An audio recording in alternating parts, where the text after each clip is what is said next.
Na aula de hoje, o diretor disse: o ator deve ser observador, não só em cena, mas também na vida real. Deve concentrar-se com todo o ser em tudo o que lhe chame a atenção. Deve olhar para um objeto, não como qualquer transcende, distraído, mas penetrantemente. De outro modo, todo o seu método criador será descalibrado, não terá relação alguma com a vida.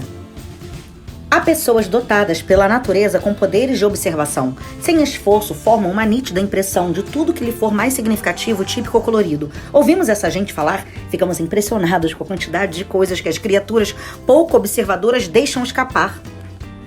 Outros não conseguem desenvolver esse poder de observação sequer o bastante para proteger os seus mais simples interesses. Quão mais incapazes hão de ser, então, de fazê-lo para estudarem a vida? As pessoas, em média, não têm noção alguma de como observar a expressão facial, o aspecto do olhar, o tom de voz, a fim de entender o estado de espírito daqueles com quem conversam. São igualmente incapazes de captar ativamente as complexas verdades da vida e de escutar, de modo a compreenderem o que ouvem. Se o pudessem fazer, a vida seria melhor e mais fácil para elas, e seu trabalho criador seria imensamente mais rico, nobre e profundo. Mas não se pode pôr uma pessoa aquilo que ela não tem. Ela apenas pode tentar desenvolver o dom que acaso possua. No setor da atenção, esse desenvolvimento exige uma tremenda quantidade de trabalho, tempo, vontade de vencer e exercícios sistemáticos. Como se pode ensinar as pessoas pouco observadoras a perceberem o que a natureza e a vida estão tentando mostrar-lhes?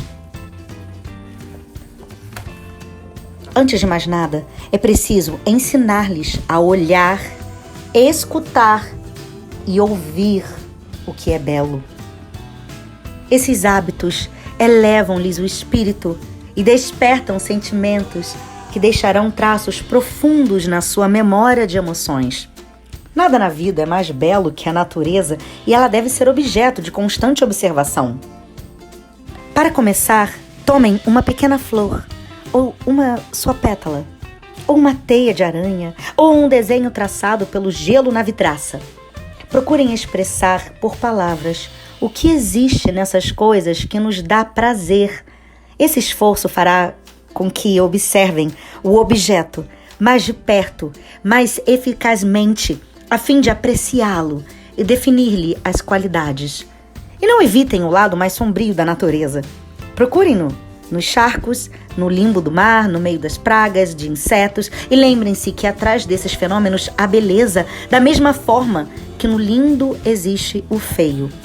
O que é deveras belo não deve temer a desfiguração. Esta, com efeito, muitas vezes acentua a beleza e dá-lhe maior relevo. Busquem encontrar tanto a beleza quanto o seu oposto e defini-los. Aprendam a conhecê-los e a enxergá-los.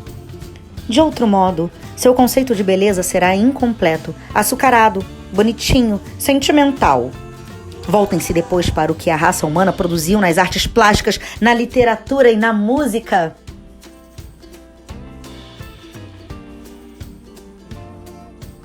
No fundo de todo o processo de obtenção de material criador para o nosso trabalho, jaz a emoção. Mas o sentimento não substitui uma dose imensa de trabalho por parte do nosso intelecto. Vocês talvez receiem que os pequeninos toques que os seus cérebros possam acrescentar por conta própria venham estragar o material que extraímos da vida? Não há perigo. Frequentemente, esses acréscimos originais o realçam muito, quando acreditamos neles com real sinceridade. Permitam-me falar-lhes sobre uma velha que eu vi certa vez empurrando um carrinho de criança por uma avenida, dentro havia uma gaiola com um canarinho. A mulher provavelmente metera todos os seus embrulhos no carrinho a fim de levá-los mais facilmente para casa. Mas eu queria ver as coisas por um prisma diferente e assim decidi que a pobre velha tinha perdido todos os seus filhos e netos e a única criatura viva que restava era esse canário. Por isso levava para um passeio na avenida como fizera, não havia muito, com o netinho agora perdido. Tudo isso é mais interessante e mais adequado ao teatro que a verdade dos fatos. Por que não deveria eu guardar essa impressão no armazém da memória? Não sou algum agente do senso, responsável pela exatidão dos fatos que colige? Sou um artista.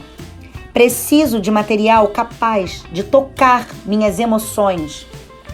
Depois que aprenderem a observar a vida à sua volta e a explorá-la para o seu trabalho, vocês se voltarão para o estudo do material emocional mais necessário, importante e vivo, em que se baseia a sua principal criatividade.